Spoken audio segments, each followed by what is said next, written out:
The evening air carried a bite that nobody had expected when the train finally ground to a halt somewhere deep in the Texas interior. It was late in 1943, and the war had already turned in ways that these men, exhausted and defeated, were only beginning to understand. They had been soldiers once, proud members of the Wehrmacht, some from elite units, others from regular infantry divisions that had seen action across North Africa and Europe. Now they were something else entirely, something diminished and uncertain. The boxcar doors rattled open with a metallic screech that echoed across the barren platform, and cold air rushed in to greet them like an unwelcome visitor. One by one they stepped down onto American soil, their boots hitting the dirt with hollow thuds that seemed to mark the end of something they couldn't quite name yet. The guards waiting for them were calm, almost bored, going through motions they had clearly performed many times before.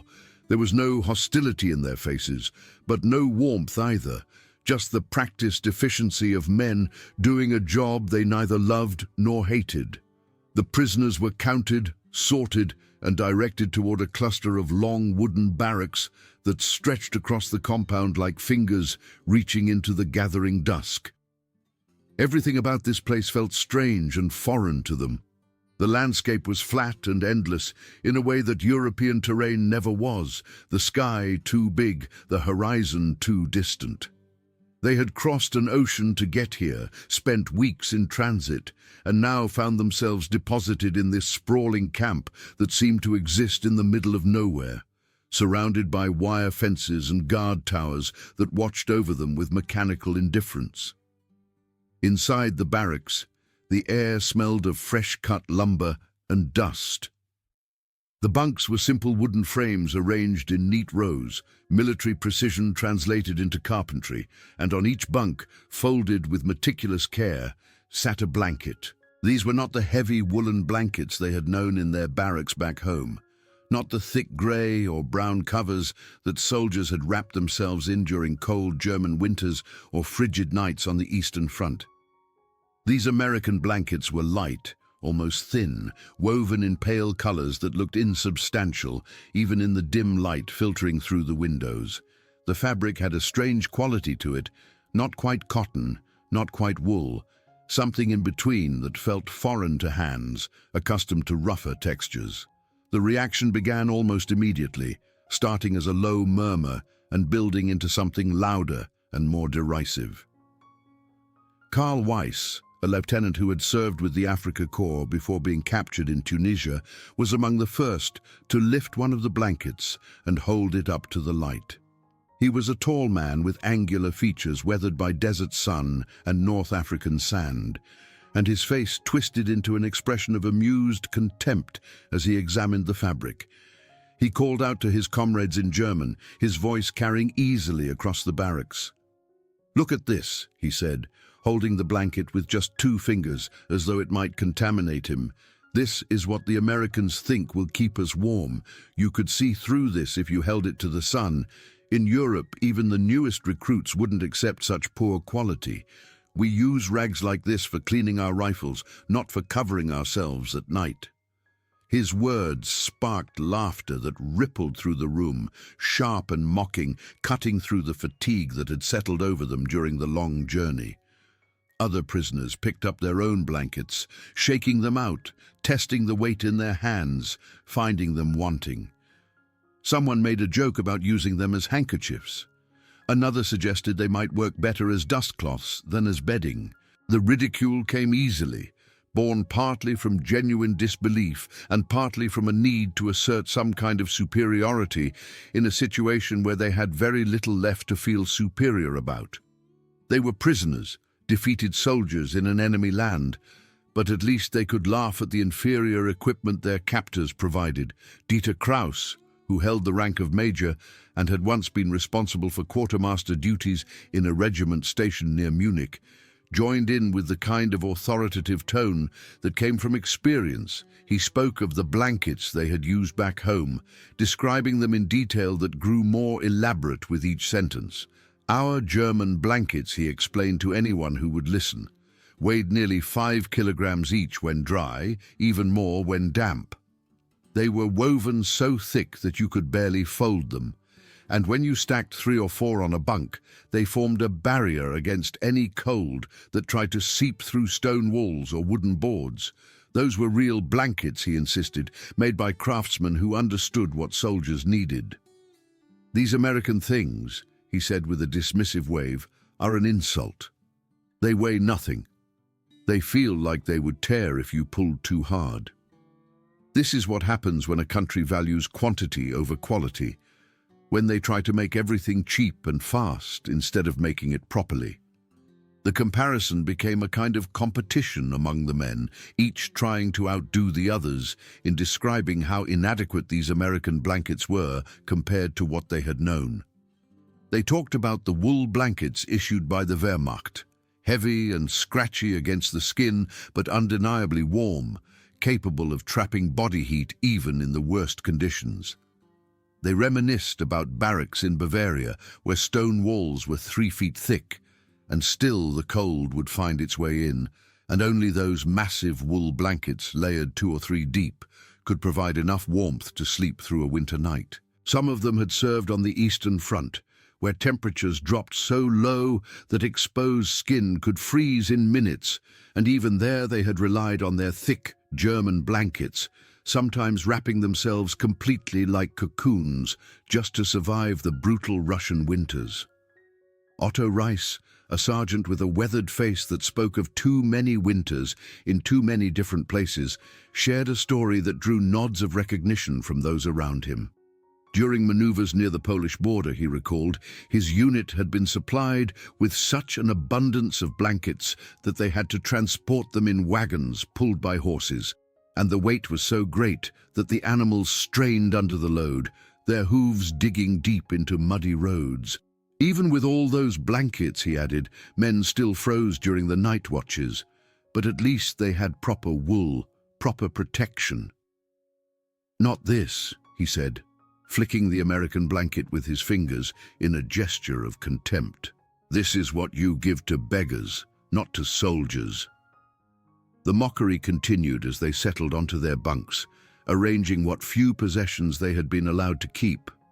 The laughter had a brittle quality to it, a forced cheerfulness that covered deeper anxieties they didn't want to acknowledge. They were prisoners of war in a foreign country, thousands of miles from home, uncertain about their futures and the futures of their families back in Germany. The cities they had left behind were being bombed into rubble. The armies they had served were retreating on multiple fronts. Everything they had believed about German invincibility was crumbling, but here, in this moment, they could at least feel superior about something as simple as blankets. It was a small victory, a tiny assertion of pride in a situation that had stripped them of almost everything else. Outside the barracks, the sky was darkening rapidly, that peculiar quality of light that comes just before full night settles in. The guards had finished their rounds, checking that all the prisoners were accounted for, that the doors were secured, that everything was in order. They moved with practiced efficiency, these American soldiers, neither cruel nor kind, just doing their jobs with the same steady professionalism that characterized everything about this camp. When they handed out the blankets, they had shown no interest in whether the prisoners liked them or found them adequate. They simply distributed what the Quartermaster Corps had provided, marked it off on their lists, and moved on to the next task. The system ran smoothly here, like a machine that had been oiled and tested until every part worked in harmony with every other part. What none of the prisoners realized as they continued their jokes and comparisons was that something was already changing outside their wooden walls. A weather system was moving down from the northern plains, one of those late autumn cold fronts that can transform the landscape overnight. The temperature was dropping steadily, degree by degree, the kind of cold that penetrates everything, that finds every crack and crevice and pushes through with relentless determination. Texas wasn't supposed to get this cold, not usually, but weather has never cared much about what is supposed to happen. The wind was picking up too, gathering strength as it swept across hundreds of miles of open prairie, and by the time it reached the camp, it would be howling like something alive and angry. In the barracks, the men were still talking, though the conversation had shifted to other topics now. Some discussed their capture, the circumstances that had brought them here, the battles they had lost. Others spoke of home, of families they hadn't seen in months or years, of cities and towns that might no longer exist in the forms they remembered. A few wrote letters they would be allowed to send through the Red Cross, carefully worded messages that would be censored but might still carry some comfort to those waiting on the other side of the Atlantic. The thin American blankets lay forgotten on the bunks, dismissed as unimportant, barely worth the mockery they had inspired. Carl Weiss found himself thinking about the desert, about the heat of North Africa, where he had spent the last year of his service before being captured. The irony struck him as almost funny. He had survived the scorching days when the sun turned metal too hot to touch, when water was more precious than ammunition, when men died from heat and thirst, as often as from enemy bullets. And now here he was, in Texas, worried about cold. The war had taken him from one extreme to another, from burning sand to this strange American prairie where the temperature could apparently plummet without warning. He pulled the thin blanket over his legs, more out of habit than any real belief it would help, and tried to settle in for the night. The first hour after lights out passed in relative quiet. Men shifted on their bunks, trying to find comfortable positions on the hard wooden slats. The barracks creaked and groaned as the temperature continued to drop, wood contracting in the cold. Someone coughed, someone else muttered in his sleep. The sounds were familiar, the same sounds you would hear in any military barracks anywhere in the world. That particular mixture of human noise and structural settling that becomes a kind of music after you've spent enough time in such places. But gradually, subtly, something new entered the mix. The wind outside was no longer just a breeze, but something stronger, pushing against the walls with increasing force, finding every gap in the construction and whistling through in thin, cold streams. By midnight, the temperature had dropped below freezing, and the cold was no longer something abstract or theoretical, but a physical presence in the room. It crept in through the floorboards, rose up from the ground beneath them. It pressed against the windows and squeezed through the frames. It settled over everything like an invisible blanket, far heavier than anything made of wool or cotton. Men who had been sleeping fitfully began to wake, pulling their covers tighter, curling into themselves, seeking warmth that seemed to be draining away into the darkness. The mockery of earlier felt very distant now, replaced by a more immediate concern about basic survival. Weiss was awake, his breath visible in the faint light that filtered in from the guard posts outside. He could feel the cold pressing against him from all sides, seeping through his clothes, through the mattress beneath him. He had experienced cold before, plenty of times, but there was something particularly insidious about this cold, the way it seemed to find every exposed bit of skin, every thin spot in his defenses. Almost without thinking, he pulled the American blanket up to his chin, wrapping it around his shoulders, tucking the edges under his body to seal in whatever warmth he could generate. And then something unexpected happened. The blanket, that thin, mocked, dismissed piece of fabric, began to do exactly what it was designed to do. It trapped his body heat, held it close, created a microclimate between the fabric and his skin that was noticeably warmer than the air around him. He pressed his palm flat against the blanket, feeling the texture of the weave, and noticed that the side against his body was distinctly warm, while the outer side remained cool.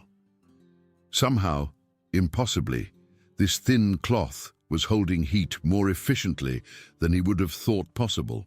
He wanted to dismiss it as temporary, as an illusion, but the evidence was undeniable. He was warmer with this blanket than he had been without it, warmer than he had any right to be given, how thin the fabric appeared.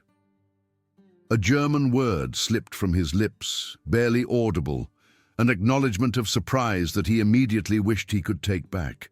But there was no one to hear it except the darkness and the cold, and neither of them cared about his pride. Across the aisle from Weiss, Otto Reis was having his own reckoning with reality. He had wrapped the American blanket around himself completely, tucking the edges under his shoulders and feet, creating a kind of cocoon. Hours earlier, he had sworn he would rather freeze than admit these blankets had any value.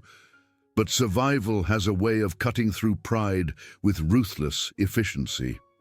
The blanket was thin, yes, far thinner than any he had used before, but it was doing its job. His body heat, trapped inside this cocoon, was warming the small space he occupied, and as long as he stayed still and kept the blanket sealed around him, that warmth remained. His teeth had stopped chattering. The shivering that had started an hour ago was subsiding. In the faint light from outside, his eyes betrayed an expression that was equal parts relief and confusion, as though he couldn't quite reconcile what he was experiencing with what he had expected. At the far end of the barracks, a younger prisoner named Hans Keller was in trouble. He was only 20 years old, barely more than a boy really, drafted into service before he had finished growing into his full height and strength. The cold had hit him harder than the older men, and his lungs, weakened by a respiratory infection he had picked up during transport, were struggling.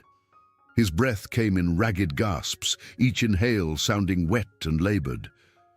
The coughing started deep in his chest and worked its way up, violent spasms that shook his whole body.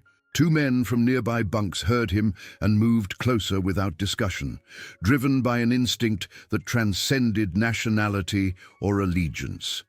They pressed their bodies against his, sharing their warmth, and pulled their American blankets over all three of them, creating a larger pocket of trapped heat. Gradually, slowly, Keller's breathing began to stabilize. The coughing subsided to occasional spasms rather than continuous attacks. The three men lay there in the darkness, strangers brought together by circumstance, kept alive by fabric they had scorned. The night wore on with agonizing slowness. Every hour felt like three, time stretching and distorting the way it does when you're cold and uncomfortable and desperately wanting morning to come. The wind outside grew louder, battering against the barracks with a fury that seemed personal. It screamed through the gaps in the walls, creating drafts that moved through the room like invisible fingers, probing and searching. The temperature continued to fall, dropping to levels that the local guards said they hadn't seen in November for almost a decade. This was unusual cold even for Texas, a freak weather event that had caught everyone by surprise. Under normal circumstances, the barracks would have been adequate shelter, but these were not normal circumstances, and adequate shelter was barely enough. Men shifted constantly on their bunks, trying to find positions that would minimize exposure to the cold. Some pulled their blankets over their heads, breathing into the fabric to create pockets of warm air. Others curled into tight balls, making themselves as small as possible to conserve heat. A few got up and moved around, doing small exercises to keep their blood flowing, though the guards outside would occasionally bark at them to settle down and get back to bed. The American soldiers on duty were cold too, stamping their feet and blowing on their hands, but they had heavier coats and access to braziers where they could warm themselves during their shifts. The prisoners had only the clothes they wore and the blankets they had been given, and for many of them it was barely sufficient. Kraus, the major who had spoken so confidently about German wool and German quality, lay in his bunk wrapped in his American blanket and felt his certainties beginning to crack. He had fought in Poland and France, had survived the chaos of the early war years when everything seemed possible and victory seemed certain. He had believed in the system, in the hierarchy, in the idea that German engineering and German discipline represented the pinnacle of human achievement.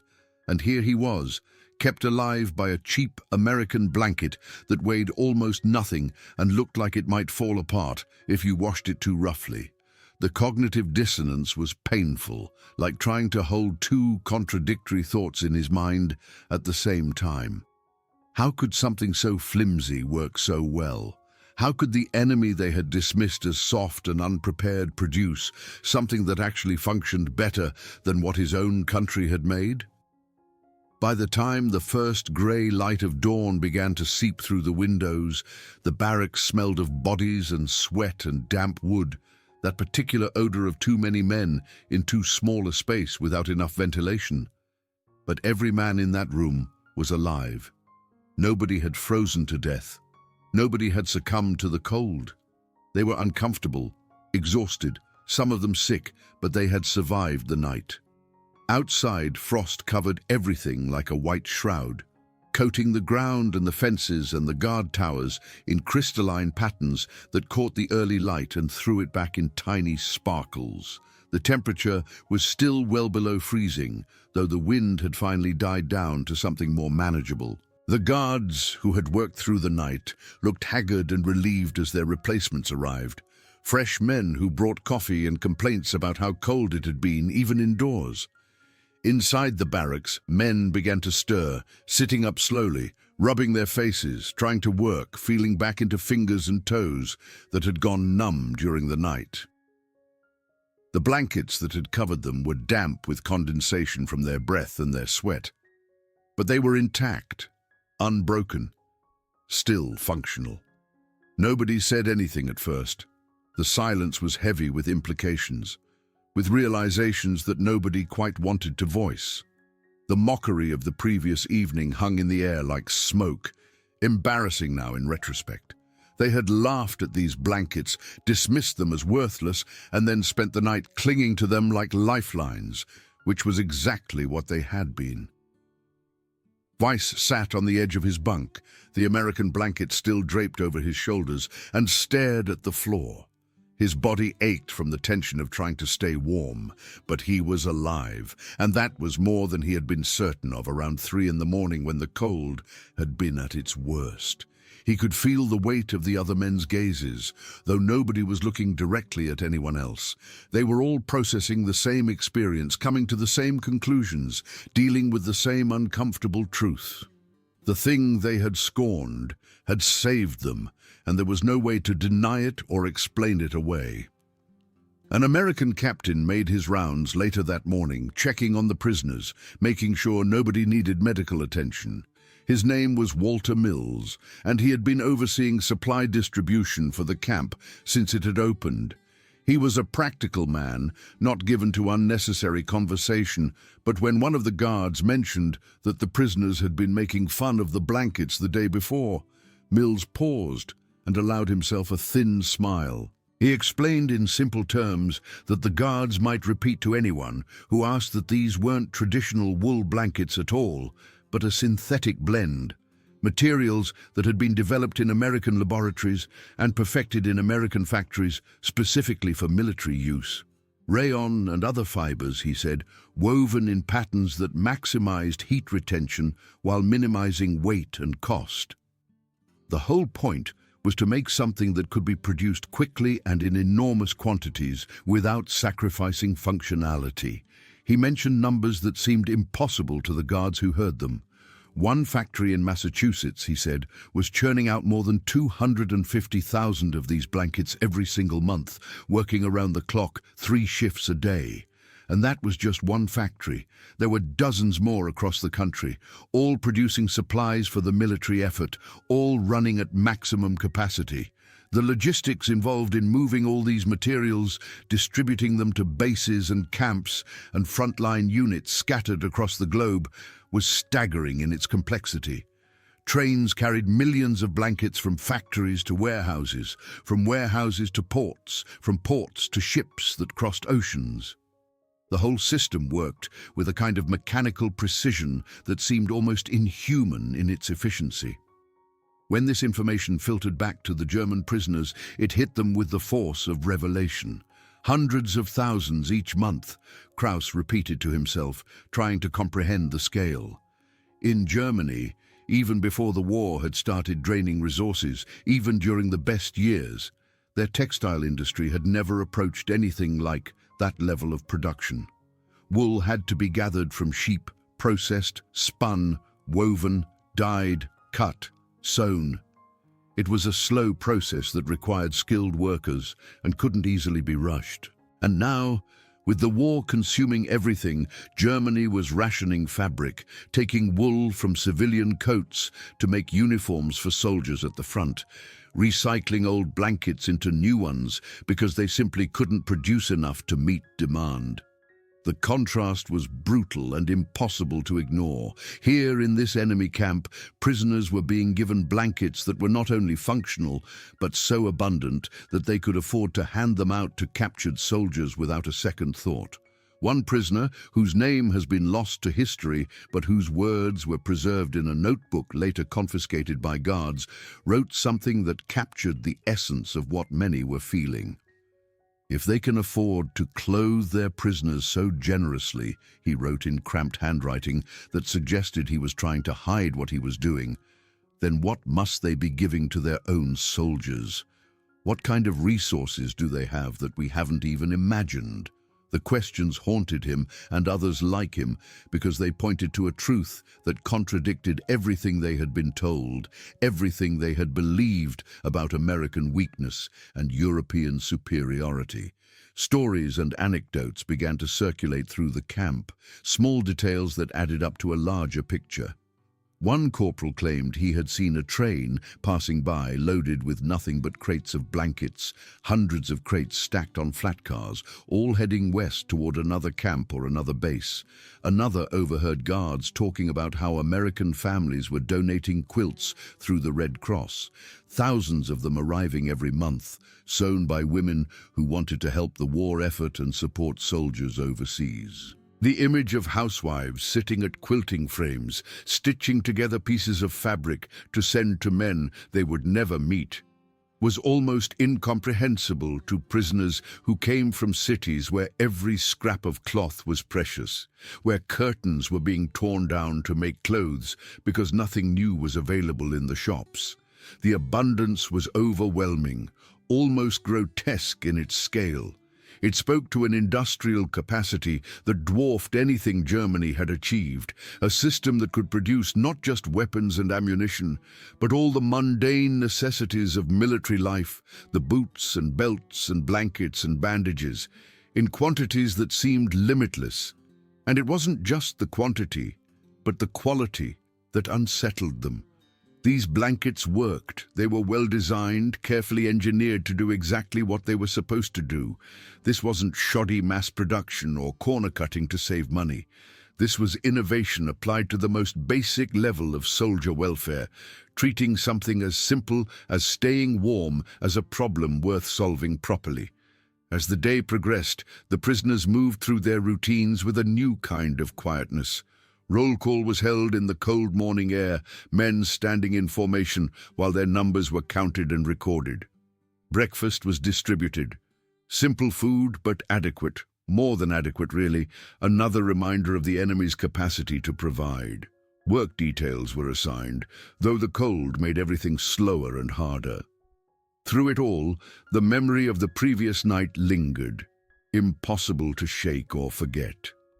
Many avoided making eye contact with each other, as though afraid that acknowledging what had happened would make it too real, would force them to confront implications they weren't ready to face. The blanket had stopped being just an object. It had become a symbol, a physical representation of ideas and realities that were difficult to process. Every time they looked at it, folded on their bunks or draped over a chair, they were reminded that their assumptions had been wrong, that their arrogance had been misplaced, that the world was more complicated than the propaganda had suggested. Some tried to rationalize it away, insisting that this was a fluke, an exception, that one good blanket didn't prove anything about American superiority. But the rationalization rang hollow, even to those who voiced it, because they knew, deep down that this wasn't about one blanket, but about the system that had produced millions of them, about the society that could afford to be generous even to its enemies. The second night came too quickly, the sun setting earlier now as autumn progressed toward winter. The weather forecast, relayed by guards who had access to radio reports, predicted that the cold would continue for at least another week, possibly longer. The temperature would remain below freezing at night, possibly dropping even lower than it had the previous evening. The prisoners filed back into their barracks with none of the swagger or confidence they had shown 24 hours earlier. This time there was no laughter, no mockery, no jokes about the thin American blankets.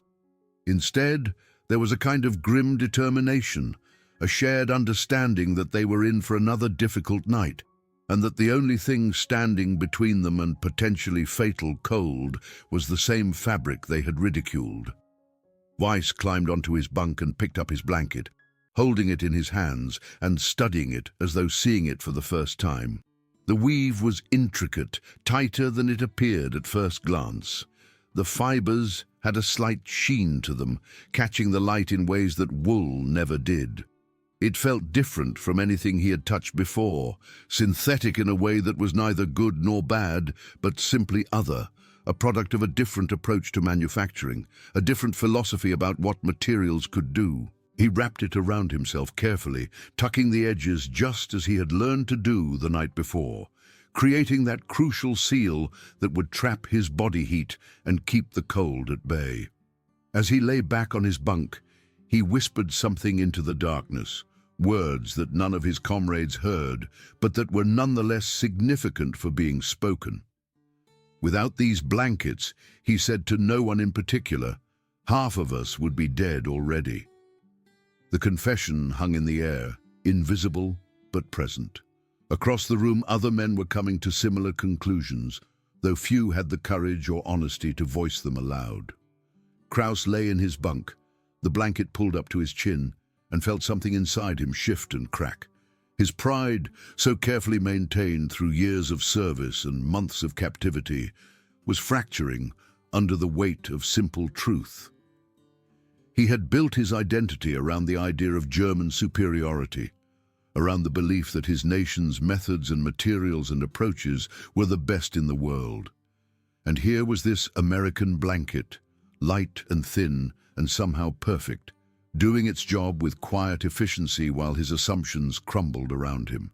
He said nothing, but his silence was louder than any words could have been, a kind of internal surrender that nobody else could see, but that he felt in every fiber of his being. Rice pulled his blanket tight and muttered something that might have been a prayer or might have been a curse. It was hard to tell which. "The thing we laughed at," he said to the man on the next bunk, "was the thing that saved us." The irony was almost too much to bear, like a joke with a punchline that cut too deep to be funny. They had been so certain, so absolutely convinced of their own superiority, and reality had proven them wrong in the most basic and undeniable way possible. Survival stripped away pretense and left only truth, and the truth was that they owed their lives to the very people they had been taught to despise and defeat. As night deepened and the temperature dropped again, the barracks became a place of whispered conversations and quiet contemplations.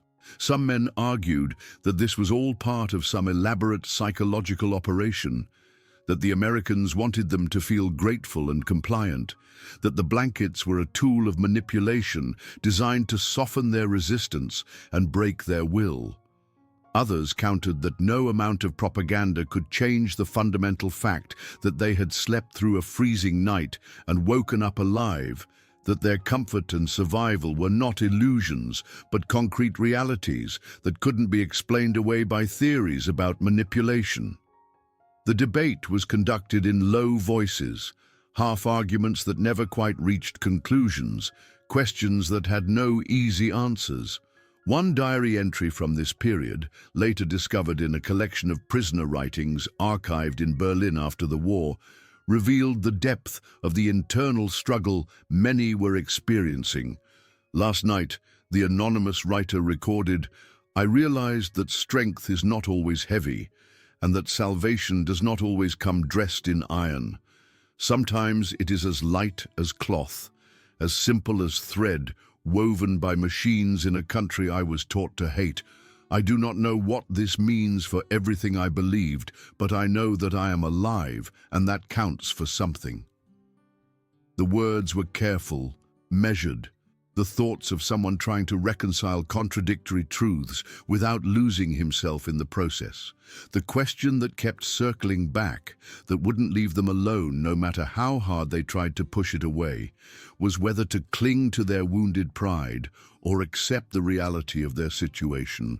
Pride was familiar, comfortable in its own painful way. It allowed them to maintain some sense of who they had been, what they had fought for, even in defeat. But reality was insistent, pressing against them with the same relentless force as the cold, refusing to be ignored or dismissed.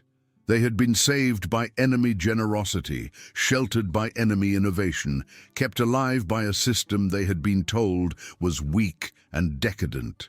Accepting that meant reconsidering everything, and that was a task most of them weren't sure they were ready for. Morning came again, another dawn breaking cold and clear over the frost-covered landscape. The prisoners emerged from their barracks, looking haggard but alive, shoulders still hunched against the cold, but bodies intact.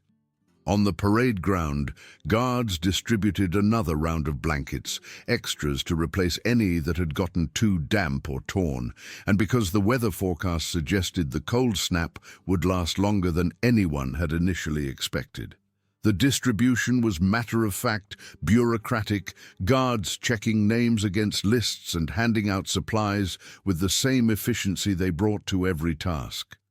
There was no ceremony, no acknowledgement of what these blankets represented or what they meant to the men receiving them. An American sergeant, a man named Thompson, who had been working at the camp since before these particular prisoners arrived, paused in his distribution when he noticed one of the younger Germans coughing violently, doubled over with spasms that shook his whole body. Hans Keller looked terrible, his face pale and drawn, his lips taking on a blue tinge that suggested his circulation wasn't what it should be. Without asking permission or making a speech about it, Thompson simply draped a second blanket over the boy's shoulders, a gesture so casual and unremarkable that it might have gone unnoticed except for what it represented.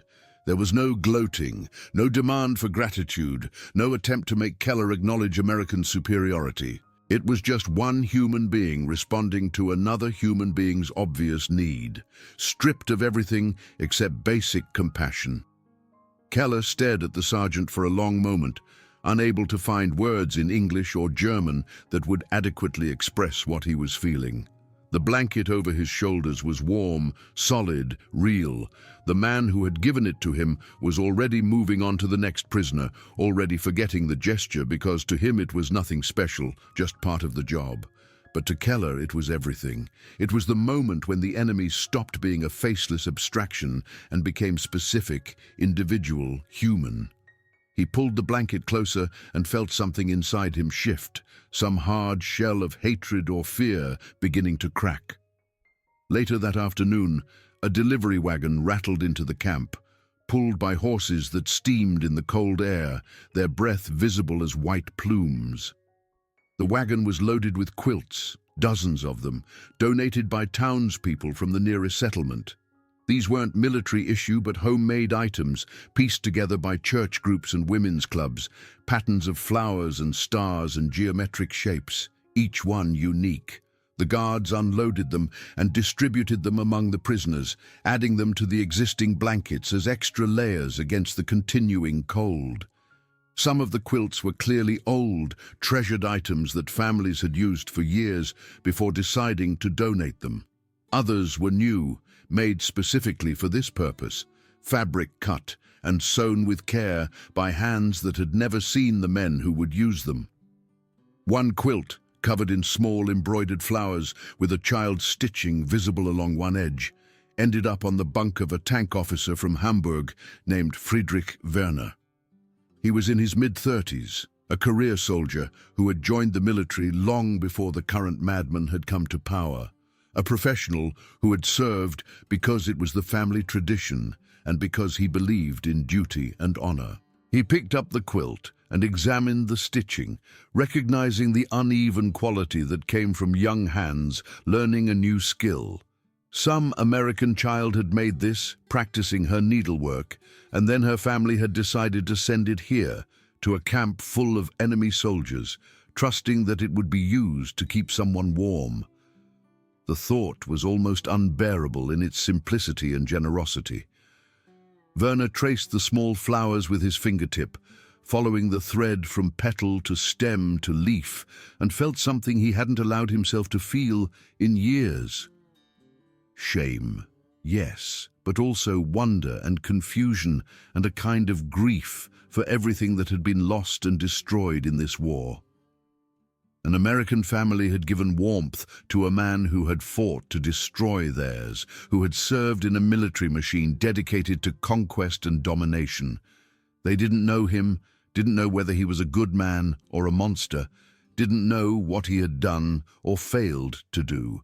They had simply seen a need and responded to it, trusting in some basic human obligation that transcended nationality and ideology. He folded the quilt carefully and placed it at the foot of his bunk, unable to use it yet, unable to accept the gift without first wrestling with what it meant. That evening, the barracks filled with conversation that was different from previous nights. The tone had changed, becoming more introspective, more uncertain.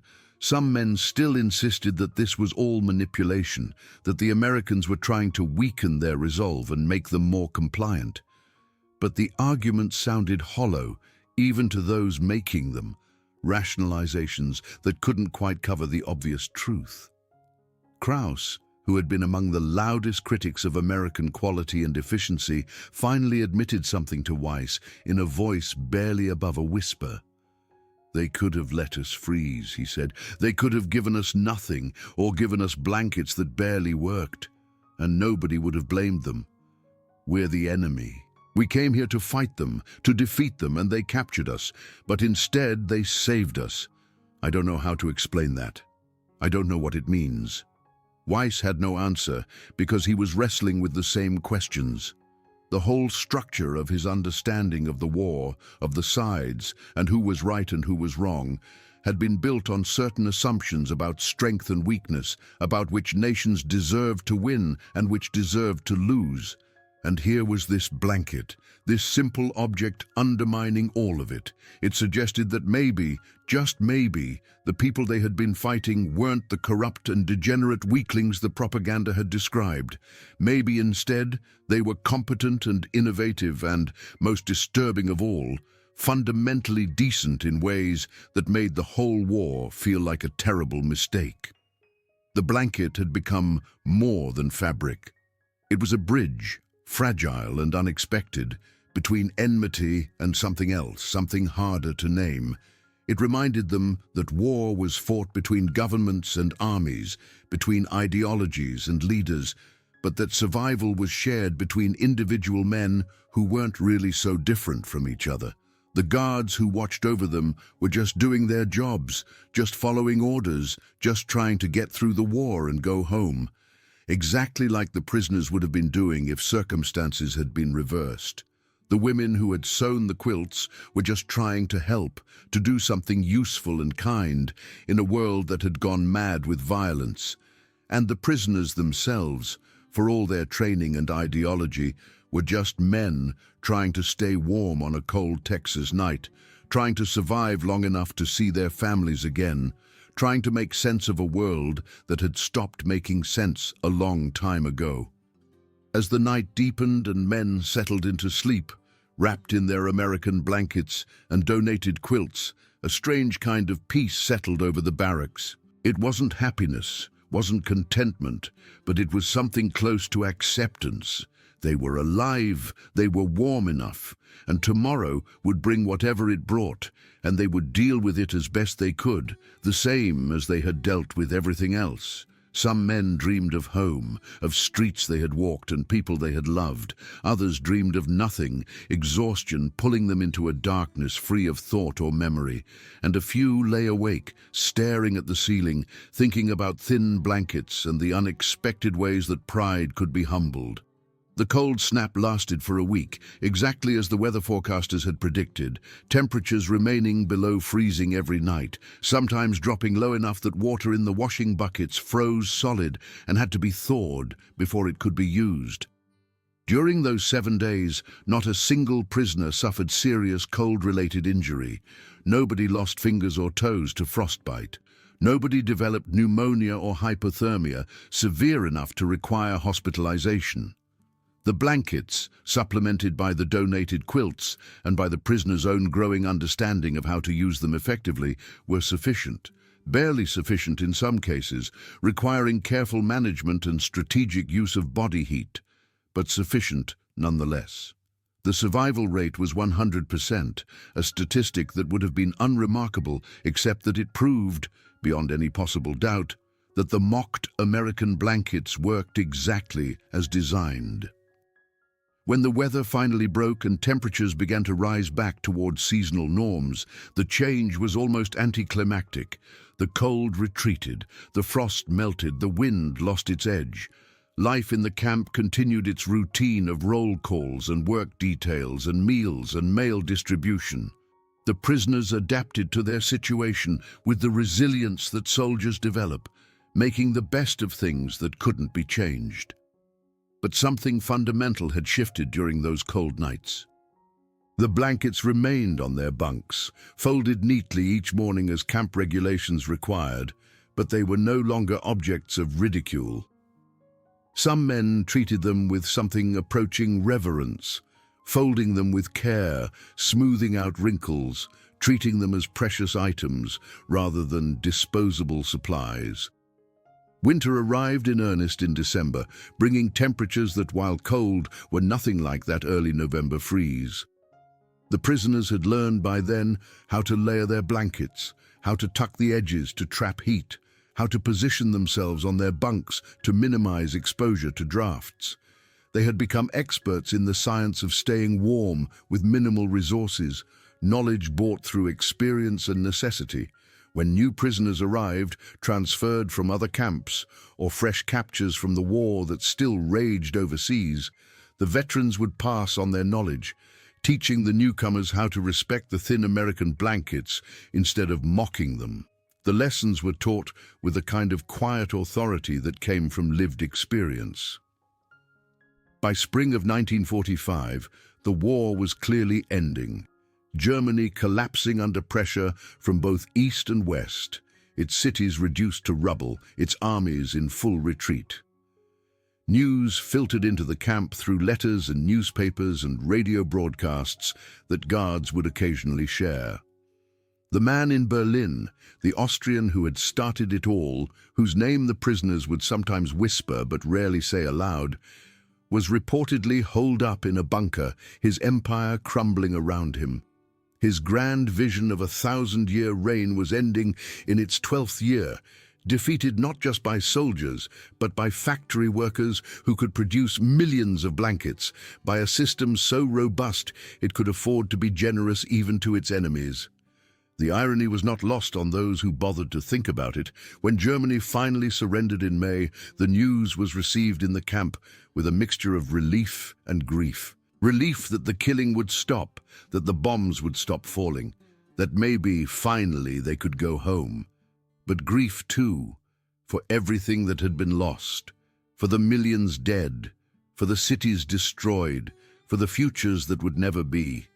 The prisoners were allowed to gather in the camp yard to hear the announcement, guards standing watch but not interfering, letting the men process the news in their own ways. Some wept openly. Others stood in silence, faces blank. A few tried to maintain military bearing, standing at attention as though the discipline could somehow make sense of the senselessness. Repatriation began slowly, logistics of moving thousands of prisoners across oceans requiring time and planning.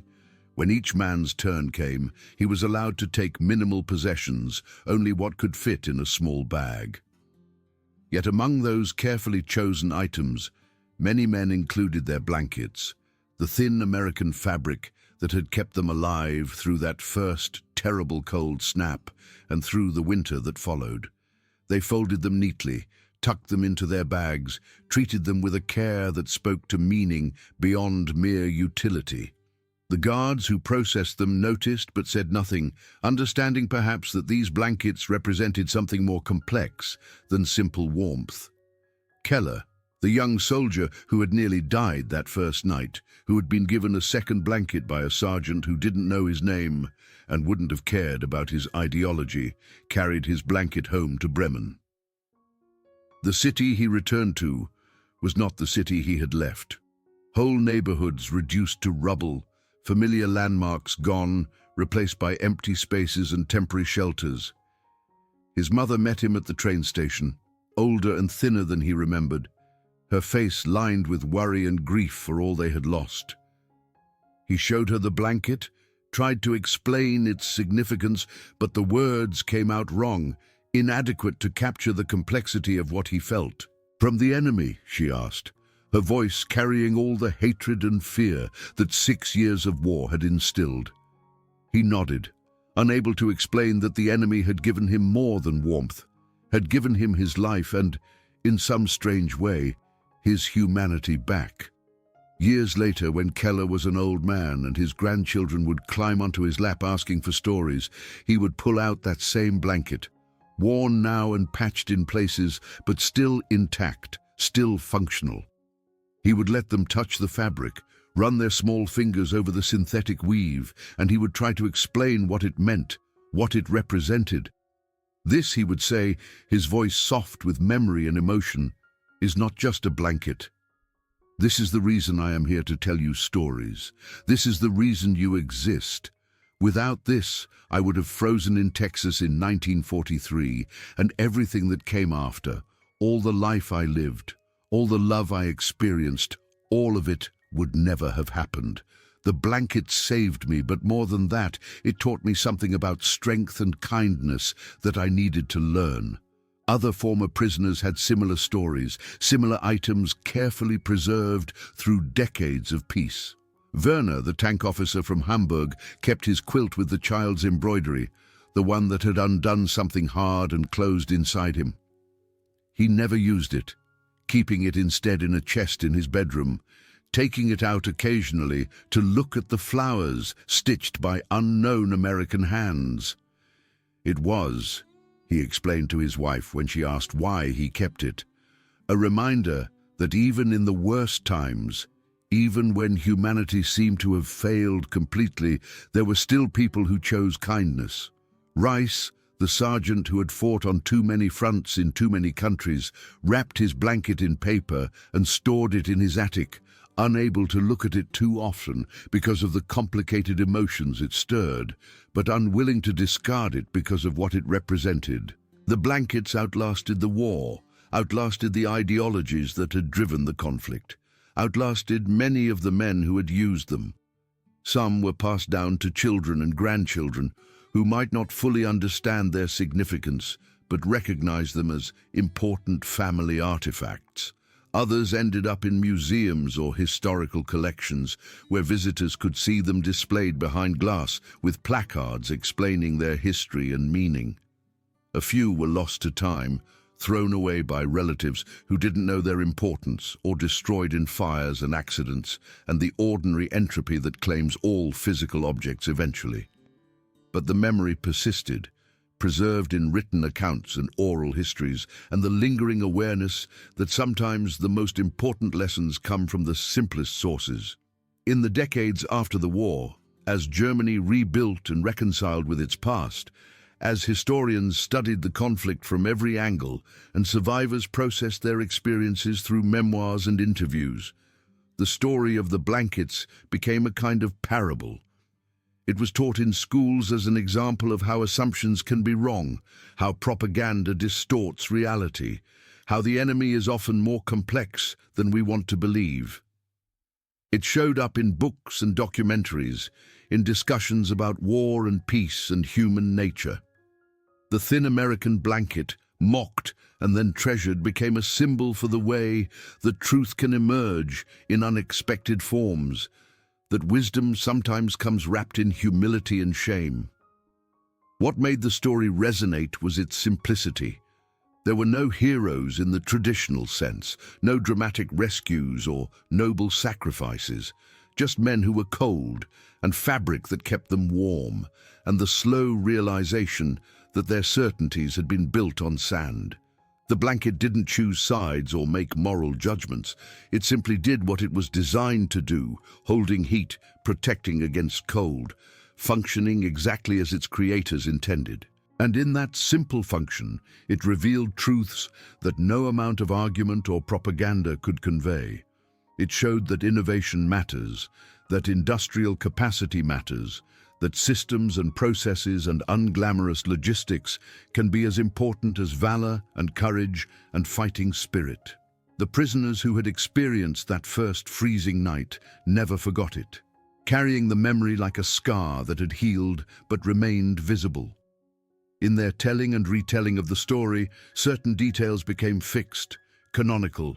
The laughter in the barracks when they first saw the blankets, the mockery and the certainty of their own superiority, the bitter cold of that November night, the slow realization as dawn approached that the thin fabric was saving their lives, the shame and confusion and grudging respect that followed.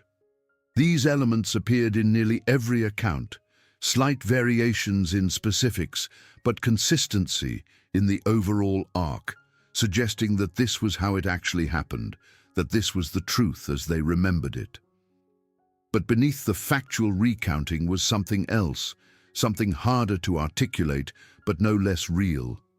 It was the feeling of having been fundamentally wrong about something important, of having assumptions challenged and discarded, of being forced to see the world differently than you had before.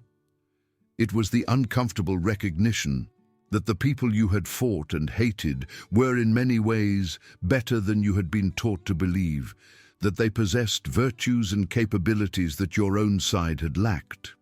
And perhaps most difficult of all, it was the awareness that you had survived because of enemy kindness, that your life had been preserved by the very people you had sought to destroy, and that this created a debt that could never be fully repaid, but also couldn't be ignored. When the last of the men who had experienced that night began to die, passing away in the 1990s and early 2000s, their obituaries would sometimes mention the blanket story if the writers knew about it and understood its significance. Family members would remember hearing about it, about the thin American fabric that had saved a life and changed a perspective. The blankets themselves, those that had been preserved, became more valuable, not monetarily but historically, as primary artifacts from a specific time and place, touchstones that connected the present to a past that was rapidly fading from living memory into history. And so the story persisted, passed from generation to generation, adapted and retold and interpreted through different lenses. Sometimes it was used to make points about American industrial might, about the arsenal of democracy and the power of mass production. Other times it served as a meditation on humility and the dangers of arrogance, a cautionary tale about assuming superiority without evidence. Still others saw in it a story about basic human decency, about the choice to care for others even when they are designated as enemies, about the small acts of kindness that can change lives and perspectives. All these interpretations had merit, all contained some truth, because the story was big enough and complex enough to support multiple meanings without being reduced to any single message. The blanket, in the end, was just a blanket, woven fiber designed to trap heat and provide comfort. But it was also more than that, a catalyst for revelation, a teacher that instructed through direct experience rather than words. It had no agenda, no ideology, no purpose beyond its function. And perhaps that was its power, that it simply was what it was, and in being fully and completely itself, It revealed truths that had been hidden by assumptions and prejudices and the lies that people tell themselves to justify their actions and beliefs. In a war full of complexity and moral ambiguity, the blanket offered something rare and precious, a moment of absolute clarity where right and wrong, effective and ineffective, could be measured not by rhetoric but by result, where survival itself became the ultimate argument.